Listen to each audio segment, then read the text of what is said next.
O valor do consolo. Autor, Pastor Márcio Valadão. Uma publicação da Igreja Batista da Lagoinha. Primeira edição, junho de 2011. Introdução.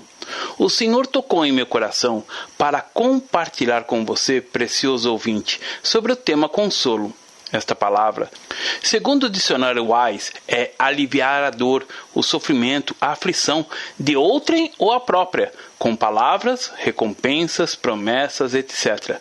Proporcionar ou sentir satisfação, satisfazer, resignar-se, conformar-se, suavizar, diminuir, modificar, compensar, animar. A palavra de Deus por meio do livro de Isaías, capítulo 40, verso 1, nos diz: Consolai, consolai o meu povo. Aqui temos uma mensagem de Deus de consolo aos exilados, uma chamada para consolar. Logo, podemos entender o que é o desejo dele que tenhamos essa atitude, conforme também podemos ver em 1 Coríntios, capítulo 14, verso 1 a 4, que diz: Segui o amor e procurai com zelo os dons espirituais, mas principalmente que profetizeis, pois quem fala em outra língua não fala a homens, senão a Deus, visto que ninguém o entende, e em espírito fala mistérios, mas o que profetiza fala aos homens, edificando, exortando e consolando. O que fala em outra língua a si mesmo se edifica, mas o que profetiza edifica a igreja. A Bíblia nos diz que a profecia tem 3 aspectos: edificar, consolar e exortar. Muitas vezes enfatizamos mais um aspecto do que outro, porém, os 3 são essenciais na nossa caminhada. Não há ninguém que possa dizer que não necessita de consolo. Nós precisamos de consolo, assim como também da exortação e da edificação. Somos seres humanos dotados de sentimentos e não uma máquina feita de metal que não possui emoções. Ficamos alegres, choramos diante das pressões da vida, das situações que muitas vezes ferem o nosso coração. Necessitamos ser acalentados, e o conforto não vem apenas através de um cântico que traz paz ao nosso coração, mas também através do consolo que vem de Deus, do Espírito Santo. E a palavra de Deus diz que o Espírito Santo veio como o Consolador. Jesus disse isso nesse texto que vamos ler: E eu rogarei ao Pai, e Ele vos dará outro Consolador, a fim de que esteja para sempre convosco, o Espírito da verdade, que o mundo não pode receber, porque não o vê, nem o conhece. Vós os conheceis, porque Ele habita convosco e estará em vós. Não vos deixarei órfãos, voltarei para vós outros. Ainda por um tempo, o mundo não me verá mais. Vós, porém, me vereis, porque eu vivo, mas também vivereis. Naquele dia, vós conhecereis que eu estou em meu Pai, e vós em mim, e eu em vós. Aquele que tem os meus mandamentos os guarda. Esse é o que me ama, e aquele que me ama será amado por meu Pai. E eu também o amarei, e me manifestarei a ele. Disse-lhe Judas, não Iscariotes: De onde procede, Senhor, que estás para manifestar-se nós e não ao mundo? Respondeu-lhe Jesus: Se alguém me ama, guardará minhas palavras, e meu Pai o amará. E viremos para ele e faremos nele morada. Quem não me ama não guarda as minhas palavras. E a palavra que estáis ouvindo não é minha, mas do Pai, que me enviou. E isto vos tenho dito, estando ainda convosco, mas o Consolador, o Espírito Santo, a quem o Pai enviará em meu nome, esse vos ensinará todas as coisas e vos fará lembrar de tudo o que vos tenho dito. João capítulo 14, versos 16 a 26. Muitas vezes as pessoas associam a pessoa do Espírito Santo apenas ao poder, mas ele é o Consolador que Jesus nos enviou. Segundo a Bíblia, Genebra, o termo Consolador era utilizado na linguagem jurídica para indicar o advogado de defesa. Porém, em termos gerais, significa alguém que é chamado para prestar socorro. Jesus vinha sendo esse auxílio para os seus discípulos, mas após a sua ascensão, o Espírito Santo ocuparia esta função. Esse termo enfatiza não apenas a personalidade do Espírito Santo, como alguém distinto do Pai e do Filho, mas também a sua união perfeita com eles na obra da redenção. Quando alguém é cheio do Espírito Santo, ele presta esse socorro de uma forma tão linda, levando alívio a tantas vidas afligidas. Expressa palavras de conforto que são como um bálsamo na vida das pessoas. Mas, infelizmente, muitos valorizam mais as pessoas cheias do Espírito Santo somente pelas manifestações carismáticas. Toda a obra do Espírito Santo é gloriosa, mas é chegado o tempo da Igreja de Cristo se levantar para levar palavras de consolo às pessoas. Infelizmente, vivemos diante de uma realidade na qual a violência se tornou algo rotineiro, nas ruas, na televisão, em todos os meios de comunicação. E muitas vezes ficamos insensíveis a tudo o que vemos. Estamos tão familiarizados com os desastres, com a violência, a falta de amor, de compaixão, de tantas outras coisas, que não percebemos mais a dor do outro. No entanto, enquanto a dor do outro não for a nossa dor, enquanto não conseguirmos chorar com o outro, não seremos imitadores de Cristo. Nesta mensagem, você aprenderá sobre o consolo. O Senhor colocou em meu coração a vontade dele para escrever sobre esse tema. As pessoas precisam compreender a importância de consolar uns aos outros. A palavra de Deus diz: alegrai-vos com os que se alegram e chorai com os que choram. Romanos, capítulo 12, verso 15. Boa audição. Seguindo o exemplo de Jesus. Jesus Cristo é o nosso modelo, nosso exemplo a ser seguido. Ele nos deixou suas pegadas para seguirmos os seus passos. O apóstolo Paulo dizia: sede meus imitadores como também eu sou de Cristo. 1 Coríntios capítulo 1, verso 1. Imitar Jesus não significa criar outro planeta, não é isso. Você vai imitá-lo tendo empatia, compaixão, amor pelo próximo, sendo um consolador, como ele foi e ainda é.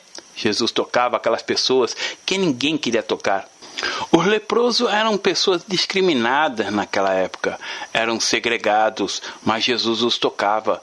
Ele abraçava aquelas pessoas e tantas outras que eram excluídas, desprezadas. E Jesus é o mesmo hoje. Ele é o nosso refúgio e fortaleza, socorro bem presente nas tribulações. Salmo 46, verso 1. As nossas lágrimas movem o coração de Jesus. Ele é sensível ao nosso sofrimento. E o desejo do coração de Deus é que sejamos como Jesus, que possamos ser auxílio na vida do nosso próximo. Ele nos deixou um mandamento: amarás a teu próximo como a ti mesmo. Lucas capítulo 10, verso 27. Jesus veio para nos ensinar, nos mostrar qual é o sonho de Deus para cada um de nós aqui na terra. Sermos semelhantes a Ele, o Filho de Deus, porque Deus nos vê como filhos. Mas recebestes o Espírito da adoção, baseados no qual clamamos: Abba, Pai. O próprio Espírito testifica com o nosso Espírito que somos filhos de Deus. Ora, se somos filhos, também somos herdeiros, herdeiros de Deus e co-herdeiros com Cristo. Se com ele sofremos, também com ele seremos glorificados. Romanos capítulo 8, versos 15 a 17. Somente na fé cristã, Deus é conhecido como Pai. Todos os anos comemoramos o Dia dos Pais, e para algumas pessoas a figura paterna remete apenas ao sentimento de saudade. Para outros, esse dia é um incômodo, pelo fato de o pai ter sido aquela pessoa tão ausente, indialogável. Mas existem pessoas que têm prazer nesse dia, porque podem abraçar, beijar, festejar com o pai. Mesmo que você não tenha um pai aqui na terra, ou talvez ele seja alguém tão distante de você, saiba, querido ou querida, que você tem um pai celestial que está sempre presente, sempre pronto a abraçá-lo e receber os seus abraços e carinhos. Deus é nosso Pai, Ele é o Deus de consolação. Nós temos sempre duas maneiras de ver as circunstâncias. Podemos focar o nosso olhar numa única coisa e deixarmos de lado o resto. Você pode ver Deus como um Pai consolador, ou pode escolher enxergá-lo apenas como um Deus distante, inalcançável, o que não é verdadeiro. Lembro-me de uma história de um professor de sua classe. Ele tinha mais de 50 alunos. Então, o professor tomou um giz e no quadro negro fez uma bolinha pequena. Logo em seguida fez uma pergunta aos alunos: o que vocês estão vendo? E perguntou um a um. A resposta foi quase a mesma. Os 50 alunos responderam que estavam vendo uma bolinha branca. O professor então disse: o quadro negro é milhares de vezes maior do que a bolinha branca, mas todos vocês só viram a bolinha branca. E semelhante a esta experiência, muitos agem em relação a Deus. Talvez você não consiga ver a grandiosidade da obra do Senhor na sua vida. Você sabe que Deus é amor, mas não vive esse amor. Reconhece que Ele é consolador, mas não sabe receber o consolo dele. Você não consegue vê-lo como Pai, Muitas vezes, por conta de alguém que o machucou, o feriu, você se acomodou e ficou parado, olhando para o sofrimento, sem consentir a cura do Senhor, a libertação de Deus para a sua dor. Ou, quem sabe, você não tem deixado Deus sarar a sua ferida e se encontra como se estivesse congelado, olhando para a situação que causou a sua aflição. Seja a morte de alguém, a decepção de um casamento que acabou, um noivado que fracassou, uma expectativa que foi frustrada. Você parou no tempo e, ao invés de olhar para o que restou, você mira somente o que perdeu. Pode ser que aquilo que você perdeu era muito valioso para você, mas o que sobrou é ainda maior. Nossa vida é marcada pelos recomeços e precisamos sempre olhar o lado positivo das coisas. Você precisa deixar Deus consolar você, ser otimista, ver o que sobrou e sentir-se abençoado por isso. Você pode ser alegre e feliz porque tem algo de valor inestimável. Você tem o Pai, Jesus e o Espírito Santo, que estão sempre ao seu lado, consolando, exortando e edificando, para que você seja como o Filho, Jesus Cristo, o exemplo de amor. Podemos até chorar, e muitas vezes choramos. Eu choro muito, mas sorrio mais do que choro. Algumas pessoas dizem que não existe felicidade, que existem momentos felizes. É mentira. Nós podemos ter uma vida feliz, mas ela é também marcada por situações nas quais passamos dificuldades. No entanto, essas dificuldades são pequenas diante do tamanho de Deus que você serve. Viva como filho e filha do Rei. Você é herdeiro de Deus. Aleluia! As bem-aventuranças. Bem-aventurados perseguidos por causa da justiça, porque deles é o reino dos céus. Bem-aventurados sois quando, por minha causa, vos injuriarem e vos perseguirem, e, mentindo, disserem todo mal contra vós. Regozijai-vos e exultai, porque é grande o vosso galardão nos céus, pois assim perseguiram aos profetas que viveram antes de vós. Mateus capítulo 5, versos 10 a 12. Alguns pregadores dizem às pessoas que quando elas recebem a Cristo, passam a ter uma vida sem tropeços, sem dor. Jesus não nos prometeu isso. Ao contrário, quando ele chamava as pessoas, dizia: se alguém quer vir após mim, negue-se a si mesmo, tome a sua cruz e siga-me. Mateus capítulo 9, verso 23. Atualmente, vivemos uma fé cristã que exclui a cruz. O evangelho sem cruz é um evangelho espúrio, herege, é bagunça, humano e autoajuda. O que é a cruz? Cruz é a vontade de Deus, quando a nossa vontade, que é horizontal, cruza com a vontade de Deus, que vem do alto, vertical, e optamos pela cruz, fazemos a vontade do Senhor. É o moço manter-se castro sem tocar no corpo da noiva antes do casamento, e muitos poderão dizer: isso não pode acontecer, mas esta é a vontade de Deus. É você amar a sua esposa como Cristo amou a igreja. Perdoar como Jesus nos disse para perdoarmos. Tudo isso é estar no centro da vontade de Deus. Querido ou querida, a vida cristã não é aquilo que muitas vezes as pessoas imaginam. Jesus diz: bem-aventurados perseguidos por causa da justiça, por causa do testemunho de vida. O Senhor diz: deles é o reino dos céus. Mateus capítulo 5, verso 10. Bem-aventurados sois quando por minha causa vos injuriarem e vos perseguirem, e mentindo disserem todo mal contra vós. Verso 11. No Sermão do Monte, Jesus nos mostra que aqueles dispostos a reconhecerem as suas próprias necessidades espirituais são mais prováveis de compreenderem a sua própria deficiência e mais suscetíveis a dependerem somente de Deus em vez de sua própria bondade. Quando compreendemos que dependemos de Deus, que tudo vem dele, reagimos de forma diferente diante das dificuldades da vida, diante das circunstâncias. E quando nos comportamos dessa maneira, podemos alcançar a promessa que está em Mateus capítulo 5, verso 12. Regozijai-vos e exultai, porque é grande o vosso galardão nos céus, pois assim perseguiram os profetas que viveram antes de vós. Grande é o nosso galardão. Somos como os profetas que foram perseguidos, mas alcançaram a herança do Senhor. Você pode ser apedrejado, pode até bater na sua face, mas quando lemos o Sermão do Monte, Jesus deixa um testemunho de como devemos reagir. Hoje, muitas vezes, as pessoas reagem de maneira negativa a qualquer dificuldade. Se o estacionamento não tiver vaga para o seu carro, a pessoa não participa do culto. Vou embora para casa. Se o irmão cumprimenta diferente, eu não volto mais nessa igreja. Tudo é motivo para não congregar. Precisamos e creio que ainda vamos chegar a ter um grau de entendimento elevado da vontade do Senhor. Ele diz, bem-aventurados. Bem-aventurado é aquele que sente bem-estar, sente-se feliz. Apesar do choro, das aflições, o Senhor diz que seremos bem-aventurados, porque a nossa felicidade não está no mundo, mas em Deus e na vontade dele para nossas vidas. Em João, capítulo 16, verso 33, Jesus diz assim, essas coisas vos tenho dito, para que tenhais paz em mim. No mundo, passais por aflições, mas tende bom ânimo, eu venci o mundo. Jesus nos disse que no mundo passaríamos por aflições, mas note que passaremos e não viveremos na aflição, pois encontramos paz em Jesus Cristo. Ele diz, estas coisas vos tenho dito para que tenhais paz em mim. As surpresas da vida podem acontecer quando menos esperamos. De repente, você pode ser demitido do seu emprego num momento tão difícil, no qual talvez esteja pagando as prestações de sua casa, e o filho nasceu. O ladrão roubou o carro e tantas outras coisas. Mas você tem duas escolhas, desistir ou continuar na fé. Mas saiba que você pode sorrir e experimentar a paz de Jesus. Infelizmente, muitos escolhem desistir.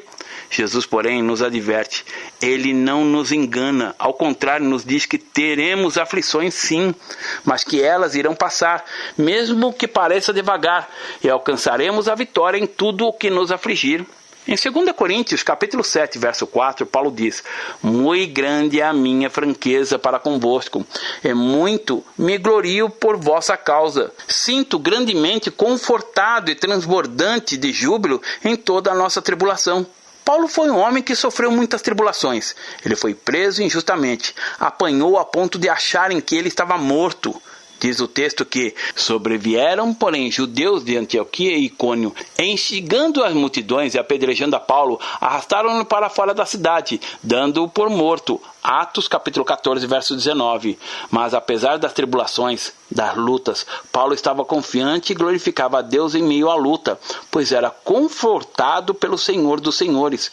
Talvez você esteja passando por lutas, por momentos tão difíceis, mas saiba que o Senhor é contigo. E seja confiante, glorifique a Deus mesmo diante das lutas, dando graças a Ele, pois Ele está sempre ao seu lado, confortando e consolando o seu coração, transformando o sofrimento em bênção.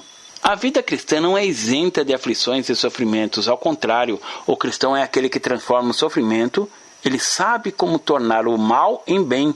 É como a ostra no fundo do mar que recebe um grão de areia. Aquele grão a incomoda tanto que ela começa a transformá-lo, segregando uma substância chamada madrepérola e começa a envolver o grãozinho de areia nessa substância. É um processo longo, que pode levar anos. A ostra vai envolvendo os grãos de areia com aquela substância, a fim de diminuir a dor, a irritação daquilo que está incomodando-a e que pode matá-la. E o produto final de todo esse processo é a pérola. Toda pérola existe a partir de algo que causou irritação do molusco. E aquilo que era motivo de irritação se torna símbolo de beleza e sofisticação. Um anel, um colar ou um brinco de pérola nos enche os olhos com a sua beleza e brilho. E isso é exatamente o que acontece conosco quando aprendemos a transformar os sofrimentos, os momentos difíceis em boas dádivas, em paz, em intimidade com Deus, em comunhão com os irmãos, com a família. Somos impulsionados a subir mais alto na presença do Senhor. Paulo disse, muito grande é a minha franqueza para convosco, e muito me glorio por vossa causa. Sinto-me grandemente confortado e transbordante de júbilo em toda a nossa tribulação. Ele se mostra positivo, mesmo diante da tribulação. É no final da tribulação que nos tornamos mais parecidos com Cristo. Ele sofreu por nós e nada se compara ao que Jesus passou ali na cruz no Calvário no nosso lugar. Em Filipenses capítulo 4, verso 4 está escrito, alegrai-vos sempre no Senhor. Outra vez vos digo, alegrai-vos. A nossa alegria está no Senhor.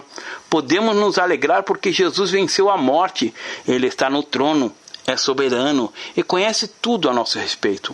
Alegremo-nos pelo perdão que recebemos dele, porque o sangue de Jesus tem todo o poder. Em todas as coisas podemos nos alegrar, porque ele nos deu a vida. A alegria do Senhor é a nossa força. Neemias capítulo 8, verso 10.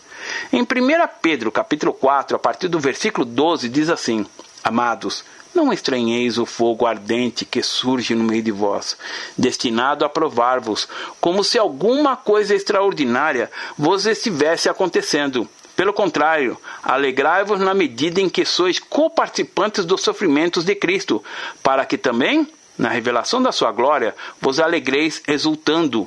Se, pelo nome de Cristo, sois injuriados, bem-aventurados sois, porque sobre vós repousa o Espírito da glória e de Deus.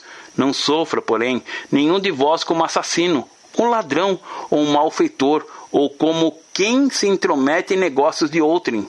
Mas, se sofrer como cristão, não se envergonhe disso, antes glorifique a Deus com esse nome. 1 Pedro capítulo 4, versos 12 a 16. O que é sofrer como cristão? É quando você sofre por causa do nome de Cristo. Aquela pessoa que é presa por conta de um furto não irá sofrer por causa de Cristo. Ela infringiu uma lei, por isso sofrerá no cárcere. Já aquele que sofre por Cristo, sofre por causa da fé, porque ele ama o Senhor acima de todas as coisas e mantém sua integridade de cristão. O verso 13 diz: Alegrai-vos na medida em que sois coparticipantes nos sofrimentos de Cristo. Quando Jesus disse que no mundo passais por aflições, mas tende bom ânimo, ele nos lembra das aflições que ele mesmo passou e a todas venceu. Assim como odiaram a Jesus, o mundo se levanta contra você, quando você coloca Jesus em primeiro lugar na sua vida. Isso por causa da sua integridade, da sua fé, do seu testemunho, de não mentir, de não guardar ódio e rancor em seu coração. Pelo fato de você ter escolhido a vida cristã, o mundo vai odiá-lo. Por isso, somos coparticipantes dos sofrimentos de Cristo. Se ele sofreu, nós também sofreremos, porque o carregamos conosco e somos seus seguidores. Muitas pessoas não conseguem seguir a Cristo por conta das aflições que passam a sofrer por escolherem seguir a Jesus verdadeiramente. Jesus disse: Ninguém que, tendo posto mão no arado, olha para trás, é apto para o reino de Deus. Lucas, capítulo 9, verso 62. Amado, amada, é chegado o tempo do avivamento. Tempo esse de colocar a mão no arado e trabalhar em prol da obra, da vontade do Senhor para nossas vidas. Chegou a hora de olhar para frente e prosseguir. Muitas pessoas estão nas igrejas como se fossem clientes. E o cliente, quando chega a determinado lugar, se não for bem servido, ele vai embora e não volta mais. Mas quando se trata de família, tudo é diferente. E a igreja é família. Quando a esposa queima a comida, o marido não vai escolher outra esposa porque ele teve que comer o alimento queimado. Não é assim. A família compreende, perdoa, ama. A igreja precisa ser como a nossa família, com a qual compartilhamos nossas alegrias e tristezas. E assim, poderemos experimentar a cada novo tempo momentos de alegria juntos. Veja o que está escrito em Isaías capítulo 51, versos 11 e 12. Assim voltarão os resgatados do Senhor, e virão a Sião com júbilo, e perpétua alegria lhes coroará a cabeça. O regozijo e a alegria os alcançarão, e deles fugirão a dor e o gemido. Eu sou aquele que vos consola.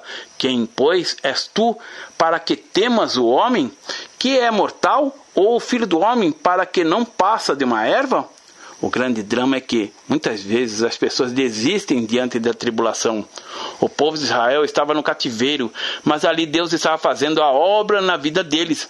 Assim voltarão os resgatados do Senhor, e virão a Sião cantando com júbilo, e perpétua alegria lhes coroará a cabeça. Aqui temos essa expressão, perpétua alegria, que significa que o choro pode durar uma noite, mas a alegria vem pela manhã. Salmos 30, verso 5. A tribulação não dura para sempre em nossa vida, ela passa. Logo a alegria nos alcança, e a dor e o gemido fogem de nós. O texto diz: Eu sou aquele que vos consola. O Senhor é o Deus que nos consola, nos resgata do cativeiro, dando-nos a liberdade. Na vida é como termina o que conta. Quando lemos o capítulo final de um determinado livro, vemos que todo o sofrimento do protagonista acaba no fim. Ele recebe a bênção e o bandido que o fez sofre tanto, é derrotado. É assim conosco também. No final vemos o diabo derrotado, seus demônios destruídos e o Senhor no trono, reinando. E junto dele, cada um de nós, aleluia. No entanto, nós não precisamos esperar chegar no céu para vivermos a perpétua alegria. Podemos experimentar a perpétua alegria aqui na terra. O regozijo e a alegria o alcançarão. Contudo, muitas vezes deixamos que a alegria e o regozijo passem, sem que percebamos. O Senhor quer consolar você. Ele quer tirar toda a dor do seu coração e encher você de alegria, da perpétua alegria. E fugirão de você a dor e o gemido. Querido, querida, até quando você vai continuar com a dor e o gemido? Deixe a alegria e o regozijo encontrar em você. Deixe o Evangelho alcançá-lo. Esquecendo-se dos sofrimentos. A palavra evangelho significa boas novas, boas notícias. Às vezes, algumas pessoas pensam que o crente é aquela pessoa amarga, carrancuda.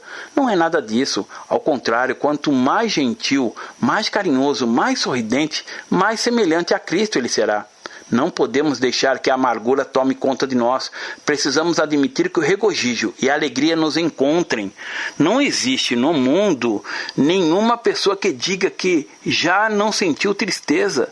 Somente quando não há mais vida é que não existe mais tristeza. Enquanto vivemos, estamos sujeitos a termos momentos de tristeza. Quando lemos o primeiro capítulo do livro de Jó, vemos que ele passou por muitas tristezas em sua vida. Mas no último capítulo, Deus restituiu a sorte desse homem. No capítulo 11, versículos 16 ao 19 de Jó, está escrito: pois te esquecerás dos teus sofrimentos, e dele só terá lembranças como de águas que passavam. A tua vida será mais clara que ao meio-dia, ainda que lhe haja trevas, serão como amanhã. Sentir-te-ás seguro, porque haverás esperança. Olharás em derredor e dormirás tranquilo. Deitar-te-ás e ninguém te espantará, e muitos procurarão obter o teu favor. Certa vez, meu neto Isaac caiu e machucou o joelho. Como todo ferimento, após alguns dias surge a chamada casquinha, que não pode ser arrancada. Porém, Isaac não concordava com isso e sempre a tirava. Expliquei a ele que aquela casquinha não podia ser arrancada, porque senão o ferimento não sararia, que ela durava apenas um tempinho e nem a vemos caindo. Enfim, ele entendeu. Tal como a casquinha, assim acontece com determinados sofrimentos. Eles duram apenas um período. Deus os cura. A palavra do Senhor diz: pois te esquecerás dos teus sofrimentos, e dele só terás lembrança como de águas que passaram. A água que passa debaixo da ponte, ou as águas de um rio, você nunca mais as verá. Ela vai para o oceano. Da mesma forma o Senhor diz sobre os nossos sofrimentos: pois te esquecerás dos teus sofrimentos, e deles só terá lembranças como as águas que passaram. Nós podemos até nos lembrar deles, mas sem dor. Será como uma cicatriz que, ao olharmos para a marca, vemos o sinal, mas não há mais o ferimento ou a dor. Lembro-me de certa irmã, a qual o esposo havia falecido, e seus olhos estavam feridos de tanto chorar. Querido ou querida, é preciso parar de chorar. Parar de instigar, de cutucar a ferida. É necessário deixar que as feridas cicatrizem. E isso também depende de mim, de você. Quando uma pessoa perde um ente querido, o melhor é desfazer do quarto, das roupas, dos objetos dele. Quem sabe doar para alguma instituição. É preciso fazer algo, uma mudança. Uma vez fiquei hospedado na casa de um pastor que havia ficado viúvo. Anos depois se casou novamente, mas na sala de jantar mantinha um retrato da falecida. Eu fiquei imaginando como a nova esposa deveria se sentir. Era constrangedor para ela ver aquele retrato ali. Por mais amizade, por mais carinho que ele tivesse por ela, era necessário que ele sepultasse aquela perda, aquela dor do passado. Isso gera escolhas, as quais ninguém as fará por nós. No Salmo 30, verso 5, está escrito: porque não passa de um momento a sua ira, o seu favor dura a vida inteira. Ao anoitecer, pode vir o choro, mas a alegria vem pela manhã.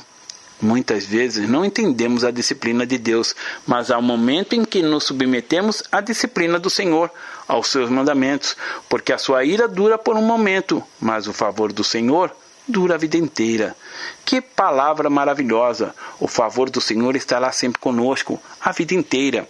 No Salmo 94, versículo 19 diz: nos muitos cuidados que dentro de mim se multiplicam, as tuas consolações me alegram a alma. Podemos pensar nos cuidados desse mundo, o filho, o neto, a casa, o marido, a esposa. Porém, a palavra diz que nos muitos cuidados que dentro de mim se multiplicam, as consolações dele me alegram a alma. Considerações finais. Consolai, consolai meu povo. Eu quero ver as pessoas encharcadas do consolo e sendo fonte de consolo uma para as outras. Aquelas que não estão salvas ainda não têm o Espírito Santo, não têm o Consolador, conforme podemos ver em Eclesiastes, capítulo 4, verso 1. Vi ainda todas as opressões que se fazem debaixo do sol. Vi as lágrimas dos que foram oprimidos, sem que ninguém os consolasse. Vi a violência na mão dos opressores, sem que ninguém consolasse os oprimidos. Onde encontrarão consolo as pessoas que não conhecem Jesus? Infelizmente, muitas vezes elas buscam consolo na bebida, nas drogas, no sexo. Mas, amado, amada, na igreja é diferente. Nós somos chamados para consolarmos uns aos outros. O que Deus quer de nós é que sejamos uma geração que se levanta como a igreja de Cristo para consolar, para abençoar as pessoas. A nossa fé não é uma religião. A nossa fé é um relacionamento com Deus. Somos consoladores. Em Gênesis capítulo 37, versos 34 e 35, lemos: então Jacó rasgou as suas vestes e se cingiu de pano de saco e lamentou o filho por muitos dias. Levantaram-se todos os seus filhos e todas as suas filhas para o consolarem. Ele, porém, recusou ser consolado e disse: chorando, descerei o meu filho até a sepultura. E de fato chorou seu pai. Quando Jacó recebeu a notícia da falsa morte de José, ele rasgou as suas vestes e se cingiu de pano de saco, e lamentou o filho por muitos dias. Então se levantaram todos os filhos e todas as suas filhas para o consolarem. Ele, porém, recusou ser consolado e disse: chorando descerei o meu filho até a sepultura. E assim chorou a Jacó. Este consolo falso não tem valor diante de Deus. Os irmãos de José sabiam que o tinham vendido, e mesmo assim queriam consolar o pai. Jacó não recebeu aquele consolo porque não vinha do Senhor para ele. E no final encontramos a verdade sobre José. Leia Gênesis capítulo 37, 39, 40, 41, 43 e 44. Fomos chamados para consolar, não um consolo falso, mas para derramarmos o amor de Deus sobre os aflitos. Através da nossa experiência, Deus nos envia para levarmos consolos às pessoas. Você pode até pensar e dizer: eu não sei o que fazer, mas somente com a sua presença, cheia do Espírito Santo de Deus, consolará. Não precisa de mais nada. A sua presença é esse consolo. Você tem o Senhor e Ele mesmo capacitará você a fazer a vontade dEle, que é boa, perfeita e agradável. Mesmo que todos o abandonem, que você seja decepcionado, magoado, saiba que o mundo todo pode abandoná-lo, mas você sempre terá o Senhor. Paulo disse: todos me abandonaram, mas o Senhor não me abandonou. Quando você experimenta essa realidade na sua vida, quando seus olhos são abertos para ver esse cuidado do Senhor, é tão diferente. No meio de tanta dor, de tanta tribulação, você tem algo preciosíssimo: o Senhor. Ele mesmo diz: de maneira alguma te deixarei, nunca jamais te abandonarei. Hebreus capítulo 13, verso 5. O Senhor quer que você seja uma fonte de consolo para as outras pessoas, que você possa consolar e ser consolado. Viva essa realidade. Deus abençoe. Pastor Márcio Valadão. Jesus te ama e quer você. Primeiro passo: Deus o ama e tem um plano maravilhoso para a sua vida, porque Deus amou o mundo de tal maneira que deu seu Filho unigênito para todo aquele que nele crê não pereça, mas tenha vida eterna. João capítulo 3, verso 16. Segundo passo: o homem é pecador e está separado de Deus, pois todos pecaram e carecem da glória de Deus. Romanos capítulo 3, verso 23, parte B. Terceiro passo: Jesus é a resposta de Deus para o conflito do homem. Respondeu-lhe Jesus: eu sou o caminho e a verdade e a vida. Ninguém vem ao Pai senão por mim. João capítulo 14, verso 6. Quarto passo, é preciso receber a Jesus em nosso coração, mas a todos quanto receberam, deu-lhes o poder de serem feitos filhos de Deus, a saber, aos que crerem em seu nome. João capítulo 1, verso 12, parte A.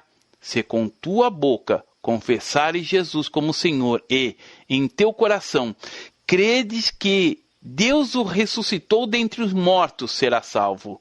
Porque com o coração se crê para a justiça, e com a boca se confessa a respeito da salvação.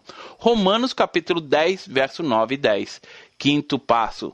Você gostaria de receber a Cristo em seu coração? Faça essa oração de decisão em voz alta. Senhor Jesus, eu preciso de Ti. Confesso-te o meu pecado de estar longe dos Teus caminhos. Abra a porta do meu coração e te recebo como meu único Salvador e Senhor. Te agradeço porque me aceita assim como eu sou e perdoa o meu pecado. Eu desejo estar sempre dentro dos teus planos para a minha vida. Amém? Sexto passo. Procure uma igreja evangélica próxima à sua casa. Nós estamos reunidos na Igreja Batista da Lagoinha, Rua Manuel Macedo, 360, bairro São Cristóvão, Belo Horizonte, Minas Gerais. Nossa igreja está pronta para lhe acompanhar nesse momento tão importante da sua vida. Nossos principais cultos são realizados aos domingos. Ficaremos felizes com sua visita. Uma publicação da Igreja Batista da Lagoinha, Gerência de Comunicação, www.lagoinha.com.